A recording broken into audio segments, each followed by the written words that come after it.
وَيَخَافُونَ رَبَّهُم مِّن فَوْقِهِمْ، یہ لوگ ڈرتے ہیں اپنے رب سے جو ان سے اوپر ہے۔ تو اس میں بتایا گیا ہے کہ یہ انسان جو ہے نا مکمل کس کے کنٹرول میں ہے؟ اللہ کے کنٹرول میں۔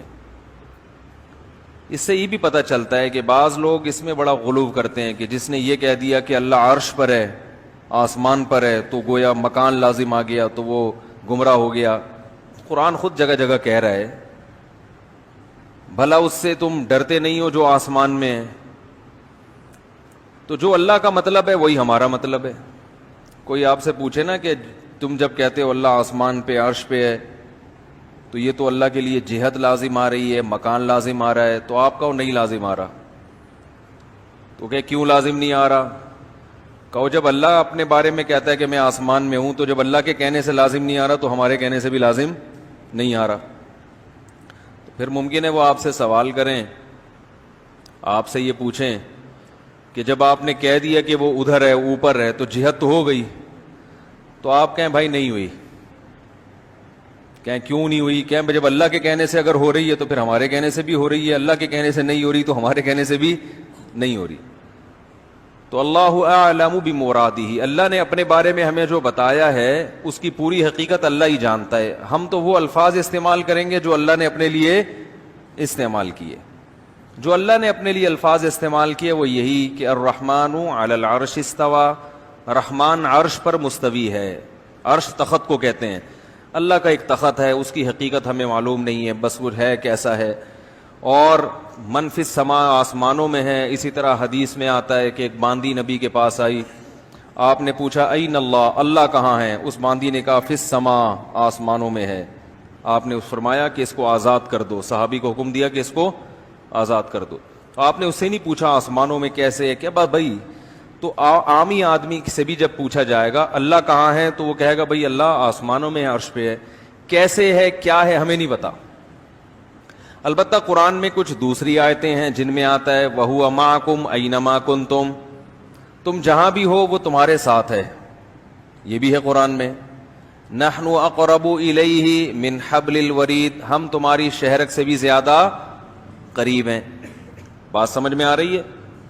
تو دیکھیں کسی بھی کلام کو نا سمجھنے کے لیے یہ ضروری ہے کہ اس زبان میں اس قسم کے کلام کا کیا مطلب لیا جاتا ہے۔ تو جب بھی ہم کسی سے بات کرتے ہیں، اردو میں بھی جو اصول ہیں وہی عربی میں ہیں اس معاملے میں۔ جب آپ کسی کی مدد کا وعدہ کرتے ہیں اور بتاتے ہیں کہ میری مدد ہر وقت تمہارے ساتھ رہے گی، تو آپ اس کے لیے کیا الفاظ استعمال کرتے ہیں کہ بھئی تم جہاں ہو میں تمہارے ساتھ ہوں، یعنی تم پہ نظر رکھے ہوئے ہوں اور تمہاری مدد کے لیے ہر وقت تیار ہوں۔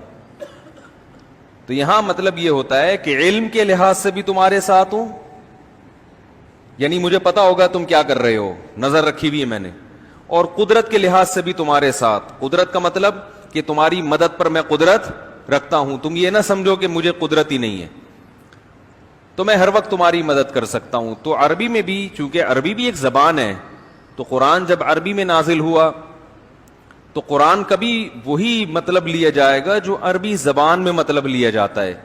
قرآن جب کہتا ہے کہ اللہ کہاں ہے تو اس کا جواب قرآن دیتا ہے عرش پر ہے، لیکن قرآن دوسری جگہ یہ بھی بتاتا ہے کہ ہم ہر وقت تمہارے ساتھ ہیں۔ تو ان دونوں آیتوں میں تطبیق ایسے ہوگی کہ اللہ کی ذات عرش پر ہے، لیکن علم اور قدرت کے لحاظ سے اللہ ہر جگہ موجود ہے، ہر وقت ہمارے ساتھ ہے، یعنی ہمیں دیکھ بھی رہا ہے، سن بھی رہا ہے۔ جیسے قرآن میں حضرت موسیٰ علیہ السلام کے بارے میں آتا ہے کہ ہم نے موسیٰ اور ہارون کو فرعون کے پاس بھیجا۔ اب حضرت موسیٰ گھبرا رہے ہیں کہ فرعون نے تو، وہ تو بڑا ظالم ہے، وہ تو مجھے مار ڈالے گا۔ تو اللہ نے فرمایا اننی معکما اسمع و ارا، اے موسیٰ اور ہارون گھبراؤ نہیں، میں تم دونوں کے ساتھ ہوں، سب کچھ سن بھی رہا ہوں اور دیکھ بھی رہا ہوں۔ تو یہ اللہ نے بتا دیا کہ اللہ کے انسان کے ساتھ ہونے کا مطلب کیا ہے۔ سمجھ میں آ رہی ہے بات؟